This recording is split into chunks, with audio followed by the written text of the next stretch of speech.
பராசக்தி படம் ரிலீஸ் ஆனது முதலமைச்சருக்கு தெரியாதா? பராசக்தி எப்படி சென்சார் போர்டு ரிலீஸ் பண்ணாங்க?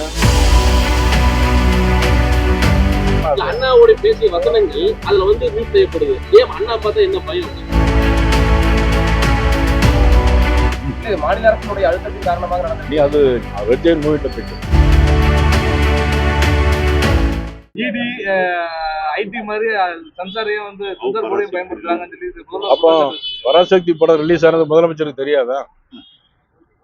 பராசக்தி எப்படி சென்சார் போர்டு ரிலீஸ் பண்ணாங்க?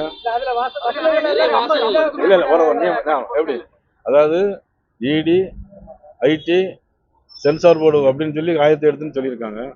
அப்படின்னா பராசக்தி மட்டும் எப்படி ரிலீஸ் பண்ணிச்சு? பராசக்தி யாருடைய படம்? எப்படி ரிலீஸ் ஆச்சு அது மட்டும் சொல்ல முடியல. காஷ்மீர் ஃபைல்ஸ் அதை நான் படம் பார்க்கல, நீங்க பாத்திருக்கீங்களா? அது சென்சார் போர்டு அவங்களுடைய ரூல்ஸ் இருக்கும். அது இல்ல காஷ்மீர் ஃபைல்ஸ் போன்ற படங்கள் எளிதா வெளியாகுது. ஆனா இப்போ உண்மையான இன்சிடென்ட் வச்சு எடுக்கக்கூடிய படங்களுக்கு அதாவது உண்மையான இன்சிடென்ட் என்ன இன்சிடென்ட் நீங்க சொல்ல முடியுமா? அண்ணாவோட பேசிய வசனங்கள் அதுல மியூட் செய்யப்படுது. ஏன் அண்ணா பார்த்தா என்ன பயம்? அண்ணாவை பார்த்து யாரும் பயப்படலையே. ஆனா அண்ணாவெல்லாம் நாங்க போட்டி பண்ணுறோம். அது ஜனநாயகன் படத்துக்காக 2 நாள் திரையரங்குகள் ஒரு சில திரையரங்குகளுக்கு இன்னைக்கு பராசக்தி படத்தை கொடுக்கறது ரெட் ஜெயின் மறுப்பு தெரிவிச்சதா ஒரு தகவல். இல்ல அது எனக்கு தெரியாது. அது நீங்க ரெட் ஜெயின் தான் கேட்கணும். இல்ல மாநில அரசுடைய அழுத்தத்தின் காரணமாக நடந்தது. இல்ல அது எங்களுக்கு நீ அது ரெட் ஜெயின் மூவி டாபிக். தேசிய செயல் தலைவர் 2 நாள் இருக்கிறாரு. என்ன சார் திட்டம்? செயல் தலைவர் 2 நாள் கோயம்புத்தூர்ல இருக்காரு. என்ன சார் திட்டம்? தேர்தல் நோக்கி முக்கியத்துவமானதா இருக்குமா? இல்ல அதாவது அவர் முதலாக ஏற்கனவே சென்னைக்கு வந்துட்டு போயிட்டாங்க. நிகழ்ச்சிங்கிறது இப்பதான் தமிழ்நாட்டுல முதல் இப்ப நிகழ்ச்சி எங்க அடுத்தால தேசிய எங்களுக்கு நேஷனல் எக்ஸிகியூட்டிவ் கமிட்டி இருக்கு. அதுக்கு முன்னாடி வந்துருக்கிறோம்.